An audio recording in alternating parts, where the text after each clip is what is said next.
Have you ever seen that Parks and Rec clip with Ron Swanson and he's at the lake and he says, Never half-ass two things. Whole-ass one thing. Cult of the Lamb is a lot like that clip.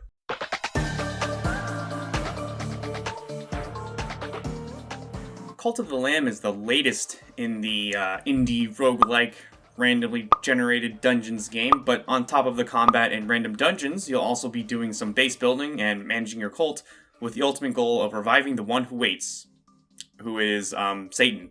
So, it's presented in a very cute and friendly art style. Cult of the Lamb is a game that has a lot of neat concepts, but not that much depth. Not quite Animal Crossing, and it's not quite Hades. Cult of the Lamb is fun, and it can provide you a lot of fun, but it's a very surface level game, as in you very much get what you see. And that's not to say I didn't like it, because I probably spent about 10 or so hours playing it. But the things like the dungeon runs they're really only meant for getting materials with the weapons and the abilities you use feeling practically the same. There's also random buffs you get in the form of these tarot cards, but this mechanic really doesn't change one run from another. You also really can't play around with different builds since the runs are so quick. They typically range from 7 to 10 minutes or so each time. And I think Massive Monster realized this, and they put a little more emphasis on the base building, which I'm just going to call cult building, because that's exactly what it is. I would say this game is about 65% cult building and 35% dungeon runs. Again, with the combat and dungeon runs, mostly for getting materials or more followers or more money. The cult building, I think, is where the game leans more heavily, especially since while you're away on the runs, the cult is still operating, right? And you'll eventually have to go back to clean it up and feed everybody. Let's see, there's some fun things to do with your cult, like you can get married or hold a feast, you could perform a blood sacrifice, you can dance around a bonfire, or maybe just have everyone take the day off. You will have to keep your cult's faith high, or else they will start dissenting, where you'll have to remind them of their place, which means you just put them in a little prison and you re-educate them over the course of like 3 days or something. So these two elements of dungeon runs and base building and sim management, they do work together, but pretty much only on the surface level.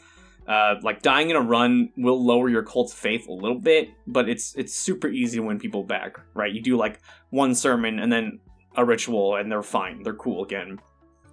And what you do at your base doesn't really affect your runs, because you can find like the tarot cards and blueprints for stuff just randomly while you're doing the dungeon run. I don't think that should deter anybody from playing this game, but personally I was hoping for like more impactful sim management, and I wasn't super sure what to expect from the combat, but I definitely think it had been fleshed out more. The gameplay loop can be divided into two parts: dungeon runs and base building, with the latter being the arguably more engaging part of the game. I would say the combat is serviceable, as in it does the job for what needs to be done. You kill the bad guys, get materials. At the beginning of each run, you are given a randomly selected weapon and a randomly selected special, with the power-ups in the form of tarot cards you find throughout each run. Throughout the run, you can also eventually have the option to pick another weapon or a special, but like I said, I felt like most of the weapons just felt the same, kind of, and although the specials, like, they're functionally different, but they kind of do the same things. That makes sense. You could probably see it here. They felt very, very similar. But the energy sword from Halo is in here, so hey, that's cool. You also have a dodge roll. It gives you some invincibility frames to roll through attacks, but the roll, like physically takes you very far, so I very often found myself like running into an attack that I had just dodged, so that was super annoying. The tarot cards that you pick up don't really change much. Like, they don't really change how the run goes. Like, they can give you poison for your weapon, or like might give you like an extra heart or something, but otherwise that's really about it. And something I noticed, also stupid, you can swing at the enemy projectiles, and sometimes they get deflected back, and sometimes they don't. So I don't know why. I think I missed like a tutorial bubble or something, because I couldn't figure out why. I'm sure it's in there somewhere, but yeah, sometimes you can swing and deflect stuff, other times you can't. The combat is very easy, and there's different enemy types, right? But like just like you'll a couple swings will kill anything, you know, a couple hits, couple seconds. I also felt like even the bosses were pretty easy. Like their health just drains so quick. I thought I was missing something, or I was like, man, I'm OP. I think only one boss even has like a second phase, and there's not really that many bosses. And there's also not a way to modify the difficulty as far as I've seen. So you're getting what you see in the combat. The other aspect of Cult of the Lamb is obviously managing the cult. And this is where I think most of the work went to, since I kind of felt like that's where I spent most of my time while I was playing. The base building itself is pretty light, but there's plenty of like decorations to choose from and also unlock, so it's absolutely possible that everyone's base is totally unique, and they probably are. There are just a few building and structures that can't be moved, however, so that was a little disappointing. But overall, there are plenty of ways to make your base your own. Your goal while at the camp, at the cult, whatever, is to keep everybody's faith high by cleaning. You perform a daily sermon and rituals. You keep them fed, and you just keep them generally happy, right? Again, doing this is pretty easy because even if their faith goes down, you can do a ritual, like I said, one sermon per day, and you can eventually do a couple rituals per day too. So, like, super easy. Like, they'll start, you know, if the faith is low, some people will start dissenting, but like I said, you can just put them in prison and reform them, and they're cool. Within a couple days, they'll be fine. There are also, like, very light aspects of farming. I feel like I've said light a lot, right? But I found that you can, once you can eventually send members to go get food, so the farming became pretty much irrelevant. Usually what I would farm is berries for food, right? But then you can eventually send cult members to go get food, so there was no point. There's other things to plant other than berries, but those things you plant can also be found while doing the dungeon runs. And in fact, some cult members will have like a request. It's like, hey, can you get me mushrooms only from the dungeon?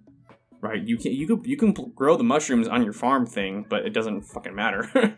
Yeah, otherwise, there's not really much else to do at your base. Oh, quick point about the farming. I missed it. Damn it. Yeah, the plants don't die. Like, even if you don't water them, the plants they'll be fine. I think there's a building you can place that followers will water them, but I found that, like, it doesn't really matter. You can put a scarecrow up to scare some birds away if they try to eat it, but that's about it, really. Yeah, so there's not much else to do at your base, really, other than decorate it and interact with your members. There are other places to go other than just your cult and the dungeons, but those places are pretty much just little shops to buy more tarot cards and blueprints or to play some mini games. So I had very little incentive to go anywhere else. The dungeon runs and base building aspects really don't have much integration with each other, because as I noted, you know, dying on a run will lower the cult's faith, but it doesn't matter because you can win it back super easy, right? Vice versa, having your cult's faith high and then going on a run doesn't really do anything. So kind of a shame, I think. Alright, I don't typically note, like, performance and bugs and stuff like that because, you know, I kind of give everyone the benefit of the doubt. But I would say it was very noteworthy this time. I did play this game on Switch, and it sucked. So I'm not sure if playing on the Switch was a problem with the bugs I'm going to talk about in a second, but performance-wise on the Switch, it is awful. It is the fucking worst, right? It's like, it actually is what pushed me to, like, pre-order the Steam Deck, because I was like, I'm not fucking doing this, right? Do not buy this game on the Switch. If you have anything else, play it on there. I don't know why. I don't know if it was the Switch's hardware, but so this game will run 30 FPS when you dock it, and in handheld, I'm pretty sure. But even when it's docked, if there's too many things on the screen, FPS is just, the FPS frames, gone. Don't even think about it. They're fucked. It's fucked. In the dungeon runs, even if there's a few enemies on the screen, there's just a handful of particle effects, like poison or a little cloud or little smoke things. It just, the FPS drops to something probably below 20. So when you dodge, right, and you have to dodge an attack, it becomes horribly difficult. And as you can imagine, that will result in unfair hits that you probably should have dodged, but you couldn't, and you might die just because it's not your fault. And also coupled with the dodge roll taking you an actually long distance, playing this on the Switch is probably the worst way to play this game. even at the cult, like when you're not even during combat, when you're just at your base for the cooking, for instance, there's a little bar, you gotta press a button, you gotta press A or something at the right time. If the FPS is fucked, you mispress a lot of times. I mispressed. Yeah, and it's a shame because, you know, this should be a perfect game for the Switch. You know, go around, manage your cult, whatever, on the train, in the bathroom, I don't know. It's a shame because it should be perfect, and it's what pushed me to get a Steam Deck, so that's kind of funny. Ironically, I did find the FPS drops to be worse when docked. It's a little better in handheld mode, but honestly, it's just bad overall. Don't get it on the Switch. So here are some bugs and glitches that, again, I'm not sure are a result for playing on the Switch. You know, again, could be the Switch's hardware, whatever. I do think that it's a bit of optimization issues and the Switch's hardware, but I mean, I'm also playing BioShock Infinite on the Switch, and that's fine, so whatever. So these are just a quick list of bugs I ran into. Let's see, start with, I had to restart the game once after killing a boss, and the door didn't open. That sucked because, you know, it was the final boss of the dungeon, and I just couldn't progress. I had to restart again after getting stuck on a black screen, so that was back to back. Yeah, I think that was me loading into the run, and I got stuck, and I had to restart.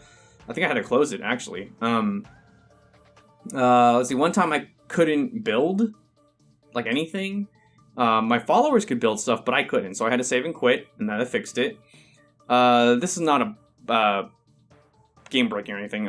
So occasionally enemies can get hit outside of the room that you're in, but you can still kill them. That's more of a heads up in case you like can't find someone and you need to progress. The game did crash once. An enemy disappeared from the room, and I had to restart the game. And right after that, the last enemy never respawned in the room, and I had to restart the game again. So that was back to back again. The last enemy in a room became invincible, and I had to go back to the main menu and start again. So, yeah. I ran into quite a few bugs during the playthrough. Again, I'm not really sure if that's because it was on the Switch, but, you know, just, again, be aware that those kind of bugs exist.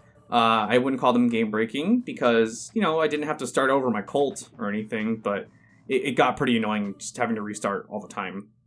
Again, because, you know, you restart a run, FPS tanks get hit by something. Bullshit, right?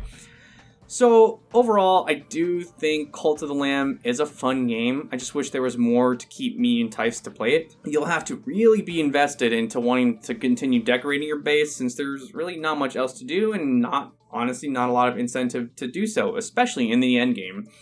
And I know no one's going to stick around for the combat here. With light combat and light base building, it feels like there are a lot of ideas that Massive Monster wanted to implement or could have implemented, but didn't for one reason or another. I think the game's systems could have been integrated a little better. For just an example, you know, let's say your cult's faith is high and you start a run. The enemies you encounter could be weaker, or there would be better drops or something. Or if your cult's faith is low and you start a run, then the enemies could be more difficult, or there's more enemies, or you don't have as many hearts or something. Yeah, that's just one idea that I think could have been done to make the things you do seem more impactful, but it's not like a fix for the game, right? I don't know.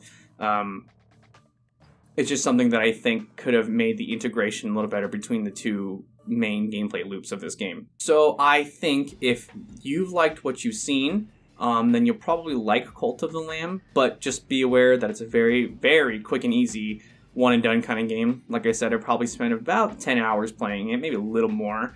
And I really wish that wasn't the case because I really like the art style, the music, and overall idea and concept of the game. I really, really like those, right?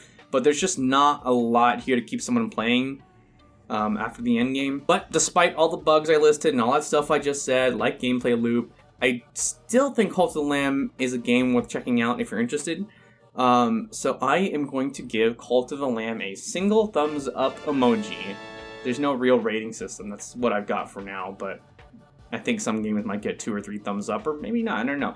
And if you've liked this video review, I have also typed it up on my website blog thing. That's, I'm working on it. If you didn't, you just watched it, so I don't know why you would go read it, but it's there.